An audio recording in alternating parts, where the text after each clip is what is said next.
बच्चों ये है लेक्चर 1 और चैप्टर है परमाणु संरचना। इस परमाणु संरचना में हम लोग बच्चों क्या सीखेंगे? इस परमाणु संरचना में हम लोग सीखेंगे कि किसी परमाणु के अंदर जो इलेक्ट्रॉन, प्रोटॉन या न्यूट्रॉन वितरित होते हैं, उनका विन्यास क्या होता है, इन सारी चीजों के बारे में हम लोग डिस्कस करेंगे। ठीक है, तो परमाणु संरचना की जो सबसे पहली शुरुआत मेरे बच्चों है वो है सन 1808 से। सबसे पहले परमाणु के बारे में जो सोचा गया वो सन 1808 में सोचा गया, और सन 1808 में जो सबसे पहली जो इसकी परमाणु के बारे में जो संरचना बताई गई वो था डाल्टन।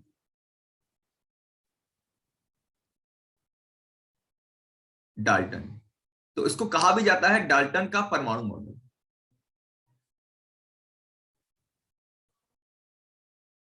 डाल्टन का परमाणु मॉडल। ठीक, तो शुरुआत करते हैं सबसे पहले डाल्टन के अपने परमाणु मॉडल में क्या कहा। डाल्टन का परमाणु मॉडल,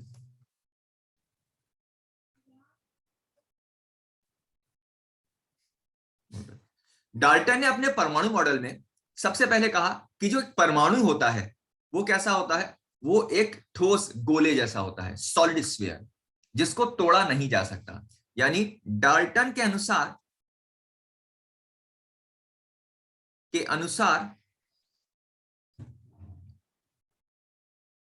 परमाणु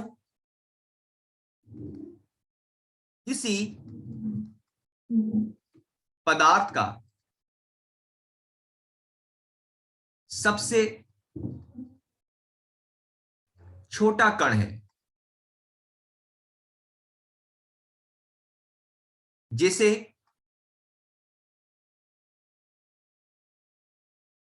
तोड़ा नहीं जा सकता। मैंने यहां पर लिख दिया ना, तोड़ा नहीं जा सकता। वैसे अगर देखा जाए तो उसको बोल देते हैं जो विभाजित नहीं हो सकता। तोड़ा नहीं जा सकता या विभाजित नहीं हो सकता, एक ही बात है। तो डाल्टन का अनुसार हो गया सबसे आसान कि परमाणु क्या होता है। परमाणु कैसा माना उन्होंने? परमाणु को माना एक ठोस गोली ऐसा माना, जिसको क्या होगा, जिसके अंदर कुछ भी नहीं था, छोटा सा एक कण था जिसके अंदर कुछ नहीं था, जिसको तोड़ा नहीं जा सकता था। बहुत दिनों तक इसको सही माना गया, बहुत टाइम तक इसको क्या कहा गया, इसको बहुत चीजों को सही माना गया इसमें, और ये चला 1904 तक। लगभग सन 1808 से लगभग ऐसा मान लीजिए 90-92 साल यही चलता रहा, यही मानते रहे सब लोग कि डाल्टन के अनुसार परमाणु कैसा है, सबसे छोटा कण है जिसको तोड़ा नहीं जा सकता, जिसको फर्दर तोड़ नहीं सकते। और हर कण का परमाणु कैसा होगा, बस। लेकिन यहां पर इसके बाद जब खोजें हुई किसकी, इलेक्ट्रॉन की, प्रोटॉन की, न्यूट्रॉन की, तो जब इन खोजें होना शुरू हो गई तो मालूम चला कि यार जो डाल्टन कह रहे थे कि परमाणु के अंदर कुछ भी नहीं है, ये चीज गलत साबित हो गई। तो जब इसके अंदर इलेक्ट्रॉन, प्रोटॉन और ये सब मिलने लगे, इसका भार मालूम चलने लगा, तब इसको सुधार किया गया, और सन 1808 के बाद जो दूसरा मॉडल दिया गया वो दिया गया सन 1904 में दूसरा मॉडल दिया गया। और ये मॉडल बहुत फेमस मॉडल है, इसे कहा जाता है थॉमसन का परमाणु मॉडल।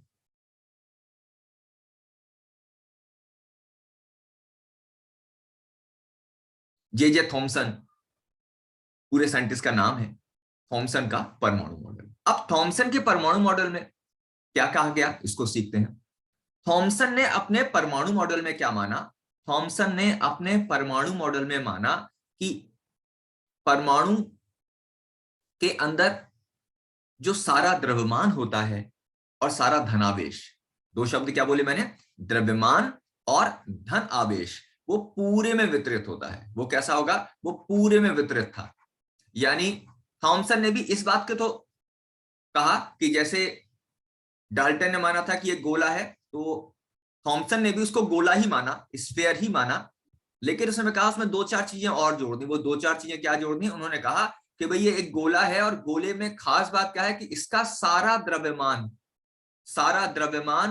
और सारा जो धन आवेश है वो पूरे में फैला है। इसको उन्होंने प्लम पुडिंग मॉडल का नाम दिया। क्या? तो उन्होंने कहा इसका जैसे सारा द्रव्यमान जो है वो सारा धनावेश पूरे में फैला है, यानी ये जैसे बना दिया मैंने, तो इसमें क्या होगा, इसमें सारा धनावेश इसी के बीच में था, पूरे में फैला हुआ है। देखो जो ब्लू ब्लू बना दिया मैंने, ये क्या बना दिया मैंने,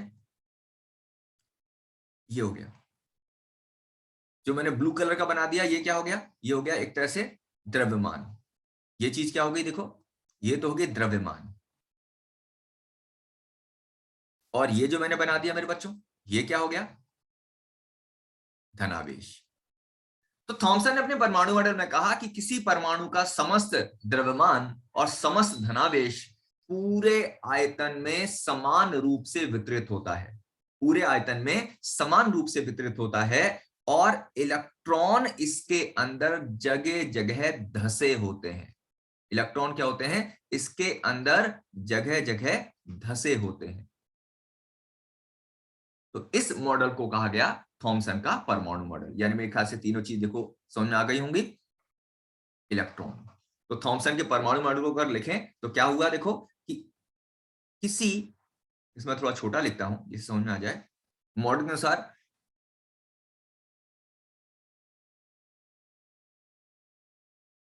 परमाणु का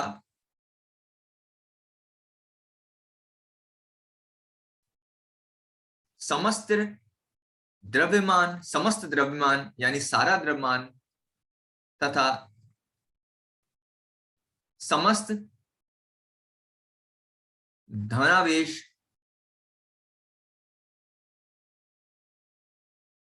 परमाणु के संपूर्ण आयतन में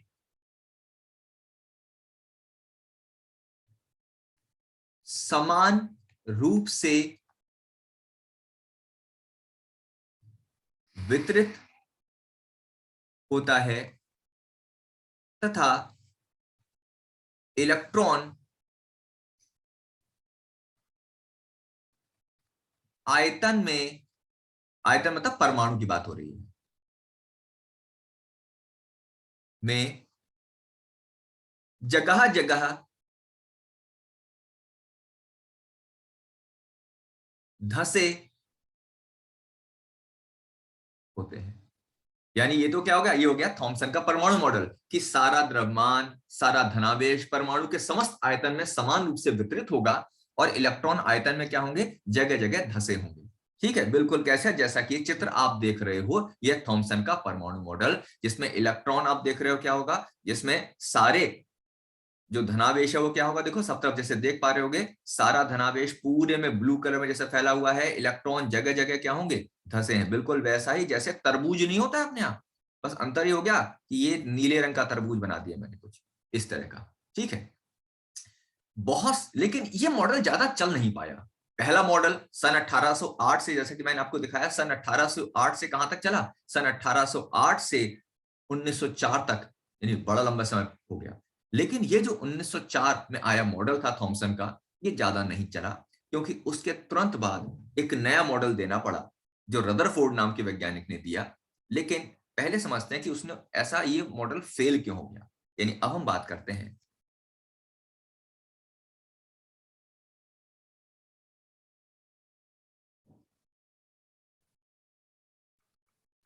थॉमसन के परमाणु मॉडल की कमी। अब थॉमसन के परमाणु मॉडल में क्या कमी है यह जानने के लिए यहां पर हमें एक नए एक्सपेरिमेंट की तरफ आना पड़ेगा, जिस एक्सपेरिमेंट का नाम है अल्फा प्रकीर्णन का प्रयोग, जिसे कहा जाता है अल्फा प्रकीर्णन का प्रयोग। बच्चों, जब तक अल्फा प्रकीर्णन का प्रयोग नहीं हुआ था तब तक थॉमसन के मॉडल को सही माना जा रहा था, ये बहुत बड़ी उपलब्धि मानी जा रही थी। लेकिन जब अल्फा प्रकीर्णन का प्रयोग हुआ और इससे आने वाली चीजों को देखा गया, तो वो थॉमसन के मॉडल के अनुसार सही नहीं बैठ रही थी। इसीलिए इस मॉडल को छोड़ा गया, थॉमसन के मॉडल को, और नए मॉडल को अपनाया गया। चलो देखते हैं कि अल्फा प्रकीर्णन के प्रयोग में क्या देखा गया था। अल्फा प्रकीर्णन के प्रयोग की अगर बात करें, का प्रयोग, तो बच्चों अल्फा प्रकीर्णन के प्रयोग में सबसे पहली बात क्या है, उन्होंने एक अल्फा पार्टिकल लिया। उन्होंने क्या लिया? एक ऐसा पदार्थ लिया जिसके अंदर से अल्फा पार्टिकल निकल रहे हो। वास्तव में देखा जाए तो ये एक रेडियो एक्टिव पदार्थ था। जो बच्चों रेडियो एक्टिव पदार्थ होते हैं वो अपने अंदर से अल्फा, बीटा, गामा इस तरह की किरणें या कण उत्पन्न करते हैं जो बहुत तेज गति से चल सकते हैं।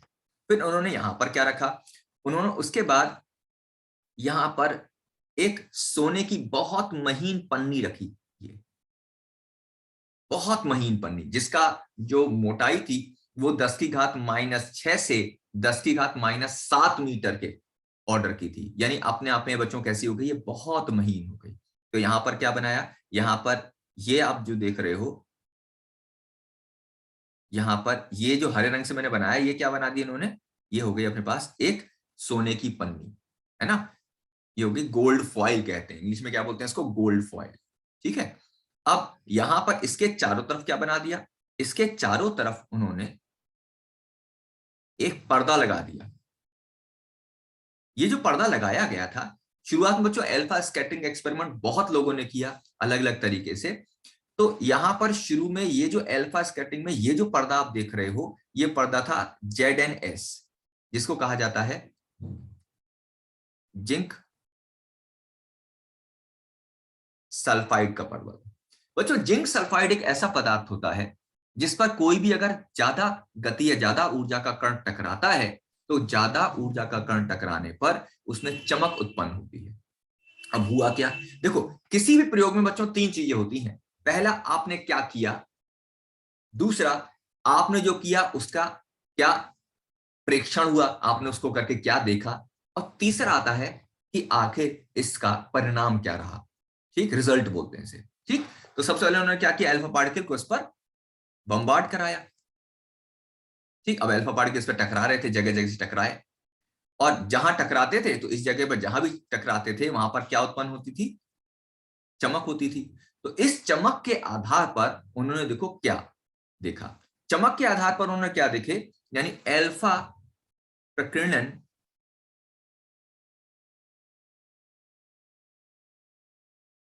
प्रयोग के प्रेक्षण। प्रेक्षण मतलब उन्होंने क्या देखा, तो अल्फा प्रकीर्णन का प्रयोग का प्रेक्षण बड़ा अजीब सा था मेरे बच्चों। वो कैसा था, देखो उन्होंने देखा कि बहुत सारे अल्फा कण बिल्कुल ऐसे निकल गए जैसे टकराए ही नहीं थे। वो बहुत सारे अल्फा पार्टिकल ऐसे निकल गए जैसे किसी से टकराए ही नहीं थे। अभी तो बड़ी अजीब बात है, भाई रास्ते में कोई चीज आपने रखी है, पार्टिकल उससे होकर जा रहा है और ऐसे जा रहा है कि जैसे कुछ था ही नहीं। ये बिल्कुल ऐसे है कि जैसे मान लो सामने दीवार है और आपने एक बॉल फेंक के मारी, तो उम्मीद तो आप यही करोगे कि सामने दीवार है तो बॉल जब दीवार से टकराएगी तो टकराकर अपनी तरफ आ जाएगी या कहीं चली जाएगी। लेकिन आश्चर्य तब होगा जब आप किसी दीवार पर बॉल को फेंक कर मारो और बॉल बिल्कुल पार करके सीधे सीधे ऐसी चली जाए जैसे मान लो वहां दीवार है ही नहीं। तो ये चौंकाने वाली बात थी कि अल्फा जो कण है वो विचलित नहीं हो रहे थे। बहुत सारे अल्फा कण, थोड़े से अल्फा कण कैसे थे, थोड़े से अल्फा कण ऐसे थे जो थोड़ा सा विचलित हुए, थोड़ा सा विचलित हो गए। बोले यार ये समझ में नहीं आया कि थोड़ा सा क्यों विचलित हुए, विचलित होना चाहिए तो एक सबको होना चाहिए था। चलो, और इंटरेस्टिंग बात और देखने में उन्होंने क्या देखा कि कुछ अल्फा कण ऐसे थे जो क्या होंगे, बहुत थोड़े से, जो ज्यादा विचलित हुए। जिनमें क्या होगा, जिनमें विचलन ज्यादा हुआ, 90 डिग्री से ज्यादा कोण का विचलन हो गया। और सबसे अनोखी बात थी मेरे बच्चों, कुछ अल्फा कण ऐसे थे जो उसी मार्ग से वापस लौट आए, जैसे गए थे वैसे वापस लौट आए। अब ये अल्फा प्रकीर्णन के प्रयोग का जो ये रिजल्ट था, ये वास्तव में किसी के समझ में नहीं आ रहा था। क्यों? क्योंकि इसको क्या किया जा रहा था, इसको समझने की कोशिश की जा रही थी थॉमसन के परमाणु मॉडल। कौन से मॉडल से? इस मॉडल से समझने की कोशिश की जा रही थी। लेकिन इस मॉडल में अच्छा अंदाजा लगा कि देखो जो सामने स्क्रीन पर चित्र है, अगर मान लो इलेक्ट्रॉन इस कोई भी अल्फा पर जाए और इतने बड़े से गोले से टकराए, तो क्या होना चाहिए था? जो भी होना चाहिए था सब में एक सा होना चाहिए था। या तो सबके सब निकल जाने चाहिए थे, या सबके सब लौट आने चाहिए थे। उनका व्यवहार अलग अलग नहीं होना चाहिए था। लेकिन यहां पर क्या था? यहां पर चीजें बिल्कुल अलग हो रही थी। कुछ अल्फा पार्टिकल तो सीधे निकल जा रहे थे, कुछ में विचलन हो रहा था, कुछ में ज्यादा हो रहा था, और कुछ तो ऐसे थे जो बिल्कुल वैसी लौट आए। तो थॉमसन का परमाणु मॉडल इस प्रेक्षण को व्याख्या नहीं कर पाया। यानी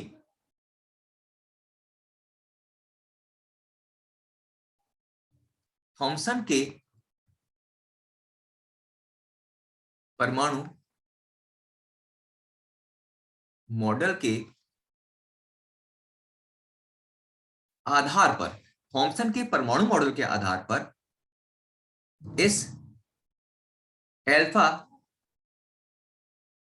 विकिरणन के प्रयोग की व्याख्या नहीं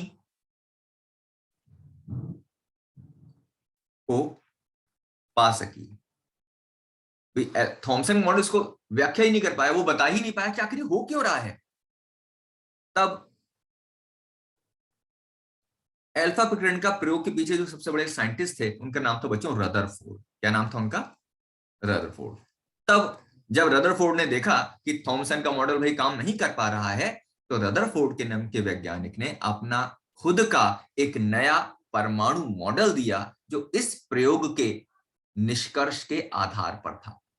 तो अतः रदरफोर्ड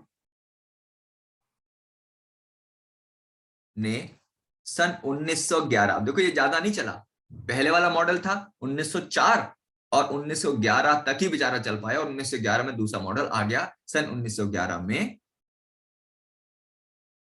अपना परमाणु मॉडल दिया दिया जिसे पता क्या कहा जाता है बच्चों? जिसे कहा जाता है रदरफोर्ड का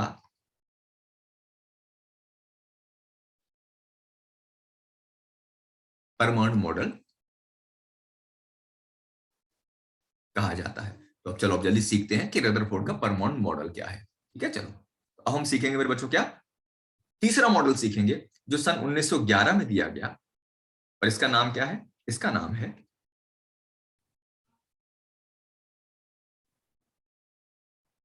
रदरफोर्ड का परमाणु मॉडल। बच्चों आप नोट्स भी बना सकते हो। मैं पूरी कोशिश करूंगा कि बिल्कुल ऐसे ही रेगुलर क्लास पर डे चलती रहे, और फिर जल्दी से हम इसके बाद क्या करेंगे, इंपॉर्टेंट क्वेश्चन। बस कोशिश कीजिए कि मैक्सिमम बच्चों को ये चीज इन्फॉर्म हो जाए, जिससे ज्यादा से ज्यादा बच्चे जुड़कर इसका लाभ उठा सके। रदरफोर्ड का परमाणु मॉडल। अब रदरफोर्ड ने परमाणु मॉडल, देखो बच्चों ध्यान से अगर सोचो, तो रदरफोर्ड ने अपने परमाणु मॉडल में ये जो सामने था, इसी के आधार पर एक व्याख्या कर दी। देखो उसने देखा कि बहुत सारे अल्फा पार्टिकल सीधे निकल गए, जैसे वो किसी से टकराए ही ना हो। तो उसने क्या कहा, इसके आधार पर पहला पॉइंट दिया कि किसी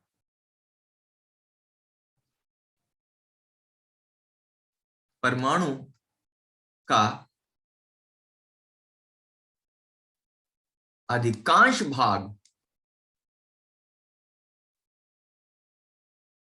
खोखला होता है। अब अधिकांश भाग खोखला होता है तो इसलिए क्या होगा, वहां कुछ है ही नहीं, तो अल्फा पार्टिकल टकराएंगे किससे? तो सीधे निकल गए। दूसरा दिया, परमाणु का समस्त द्रव्यमान तथा धनावेश, परमाणु का समस्त द्रव्यमान तथा धनावेश एक बहुत सूक्ष्म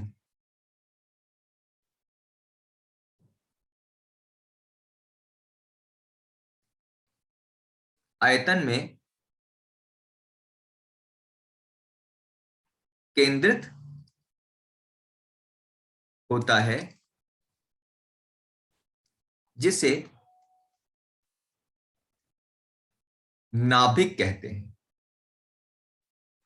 जिसे नाभिक कहते हैं। कही तो गया तो यार, जिसे नाभिक कहते हैं। और तीसरा बिंदु क्या लिखा उन्होंने बच्चों? तीसरा लिखा कि सभी इलेक्ट्रॉन इस नाभिक के चारों ओर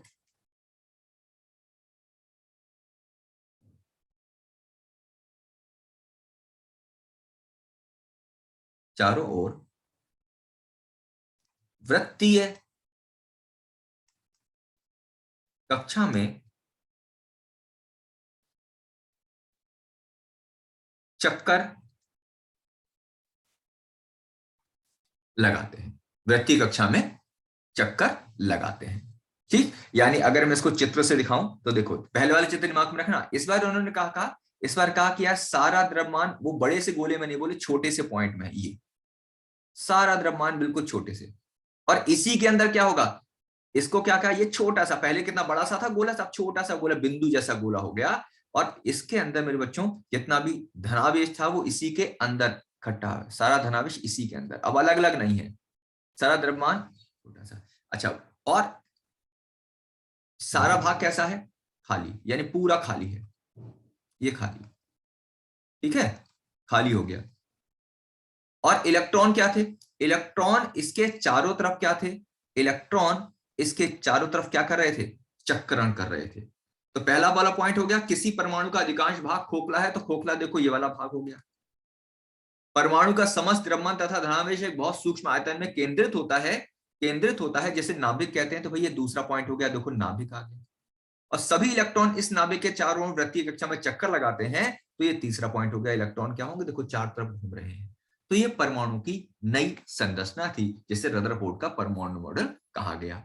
इसके बिहार पर बाकी चीजों को बहुत अच्छे से बताया भी गया, लेकिन रदरफोर्ड के मॉडल की अपनी कुछ कमियां भी निकली। देखो मॉडल जो है बच्चों, ये एक क्रमिक विकास है, कि पहले एक चीज सही थी, फिर और खोजें हुई, फिर नई चीजें निकली, फिर और खोजें हुई, तो लगातार इसमें क्या होता चला गया, लगातार इसमें सुधार होता चला गया। लेकिन आज के टाइम में भी अगर देखें तो रदरफोर्ड का जो परमाणु मॉडल है, ये बहुत आधारभूत मॉडल कहलाता है, यानी बहुत कुछ आज भी हम इसी के आधार पर सीखते और समझते हैं। अब रदरफोर्ड के जो परमाणु मॉडल है, उसमें एक छोटी सी बात और आ गई, जिसे कहा जाता है रदरफोर्ड के परमाणु मॉडल की कमियां। देखो मॉडल चला ये भी नहीं, यहां पर क्या होगा, रदरफोर्ड, इसको नाभिकीय मॉडल भी कहा जाता है। रदरफोर्ड के परमाणु मॉडल का दूसरा नाम क्या है बच्चों, इसको नाभिकीय मॉडल भी कहा जाता है। यहां पर ये मॉडल काफी हद तक क्या था, सही था। अच्छा, एक बात और, कि यहां पर ये जो नाभिकीय मॉडल है, इसको अक्सर बुक्स में ऐसा बना देते हैं, लेकिन अगर मैं सही और अच्छे से बनाऊं तो इसका मैं बहुत बढ़िया से आपको रदरफोर्ड के मॉडल का चित्र भी सिखाता हूं, कि रदरफोर्ड के मॉडल के अनुसार जो सारा धनावेश है वो तो इसमें आ गया, देखो ये हो गया नाभिक, ये नाभिक बड़ा सुंदर इसकी संरचना होती है, और जितने भी धनावेश है वो कहां होंगे, वो इसके अंदर छुपे होंगे। और अब बात आती है इलेक्ट्रॉन की, तो यहां देखने वाली बात है, देखो इलेक्ट्रॉन कैसे होते हैं मेरे बच्चों। जब इलेक्ट्रॉन की हम बात करेंगे तो इलेक्ट्रॉन क्या हो जाएंगे, इलेक्ट्रॉन इसके चारों तरफ चक्रण कर रहे होते हैं, कुछ इस तरह से, इस तरह से। वास्तव में देखा जाए ये मॉडल होता है इस तरह का, इस तरह से। इलेक्ट्रॉन क्या होंगे, इसके चारों तरफ लगातार चक्कर लगा रहे होते हैं, उनकी कोई निश्चित कक्षा नहीं होती, बस गोल गोल, जैसे मान लो बीच में नाभिक हो गया, तो कोई ऐसे ऐसे घूम रहा होगा, कोई ऐसे ऐसे घूम रहा होगा, कोई ऐसे घूम रहा होगा, सब इस तरह से इसके चारों तरफ घूमते हैं। अब इसके बाद आ जाता है रदरफोर्ड के मॉडल की कमियां।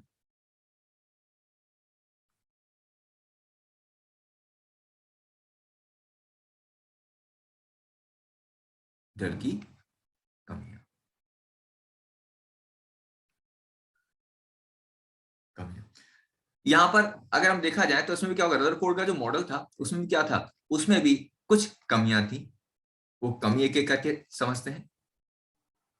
सबसे पहले रदरफोर्ड का मॉडल काफी समय तक सही माना गया, लेकिन वहीं पर एक साइंटिस्ट हैं जिनका नाम है मैक्सवेल।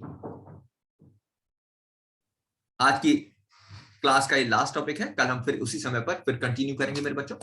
मैक्सवेल, तो मैक्सवेल नाम के वैज्ञानिक कहते हैं कि अगर कोई आवेश एक त्वरित गति करेगा, अगर कोई आवेश एक त्वरित गति करेगा तो वो लगातार क्या हो जाएगा, लगातार वो ऊर्जा को उत्सर्जित करेगा। और अगर वो ऊर्जा को उत्सर्जित करेगा तो धीरे धीरे उसकी ऊर्जा कम होते जानी चाहिए और फाइनली उसको नाभिक के अंदर क्या हो जाना चाहिए, उसको नाभिक के अंदर गिर जाना चाहिए, उसको नाभिक के अंदर गिर जाना चाहिए। कहने का मतलब है मैक्सवेल की थ्योरी, यानी मैक्सवेल की चुंबकीय तरंग थ्योरी, विद्युत चुंबकीय तरंग सिद्धांत के अनुसार, जैसे ये हो गया मेरे बच्चों नाभिक, जैसा कि हमने पढ़ा था, और इसके बीच में चारों तरफ इलेक्ट्रॉन घूमेगा। जब इलेक्ट्रॉन घूमेगा तो ये कहते हैं, मैक्सवेल कहते हैं कि जब इलेक्ट्रॉन घूमेगा तो क्या करेगा, ऊर्जा को उत्सर्जन करेगा। जब ऊर्जा को उत्सर्जन करेगा तो धीरे धीरे इसकी ऊर्जा कम होती चली जानी चाहिए और अंत में इसको किस में गिर जाना चाहिए, नाभिक में गिर जाना चाहिए। लेकिन ऐसा होता नहीं है। अब रदरफोर्ड से पूछा गया कि सर ऐसा क्यों नहीं होता, तो रदरफोर्ड के मॉडल में इस बात का जवाब नहीं था कि ऐसा क्यों नहीं होता। यानी क्या सीखा, मैक्सवेल के तरंग सिद्धांत के अनुसार, मैक्सवेल के तरंग सिद्धांत के अनुसार घूमता हुआ इलेक्ट्रॉन ऊर्जा को उत्सर्जित करेगा और अंत में इसे नाभिक में गिर जाना चाहिए। इसे अंत में क्या होना चाहिए, नाभिक के अंदर गिर जाना चाहिए। परंतु ऐसा नहीं होता, लेकिन ऐसा होता नहीं। नाभिक में क्या होगा, कोई इलेक्ट्रॉन कभी नहीं गिरता है, वहीं का वहीं रहता है। तो इसका भी जवाब नहीं था कि वो गिर क्यों नहीं रहा है। ठीक है, फिर एक और दिक्कत आ गई। नई दिक्कत क्या आ गई, उसी समय हाइड्रोजन का स्पेक्ट्रम देखा गया। हाइड्रोजन स्पेक्ट्रम मतलब है, जैसे हाइड्रोजन को किसी बर्तन के अंदर रखो और बहुत गर्म करो तो उससे किरणें निकलने लगती हैं, तरंगे निकलती हैं, और उन तरंगों का एक व्यवस्थित क्रम स्पेक्ट्रम कहलाता है। तो रदरफोर्ड के मॉडल के अनुसार, फोर्ड के मॉडल के अनुसार, रदरफोर्ड के मॉडल के अनुसार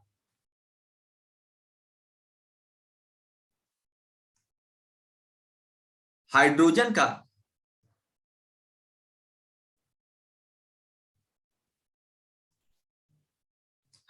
का स्पेक्ट्रम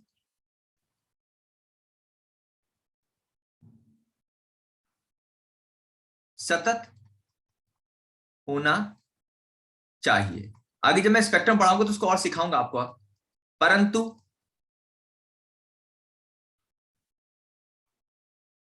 वास्तविकता में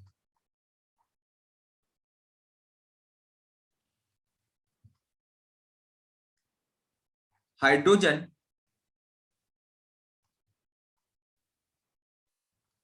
परंतु वास्तव में हाइड्रोजन का स्पेक्ट्रम सतत ना होकर बैंड स्पेक्ट्रम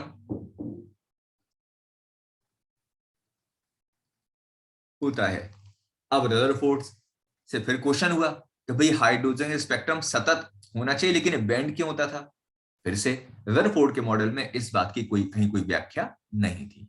तो इन दोनों कमियों ने कहीं ना कहीं रदरफोर्ड के मॉडल को सेटबैक दिया। सेटबैक मतलब ये महसूस कराया कि अभी भी कहीं ना कहीं कुछ कमी रह गई है, जिस कमी को एक नए साइंटिस्ट ने पूरा किया। और इस नए साइंटिस्ट के मॉडल को हम कल अपनी क्लास में सीखेंगे।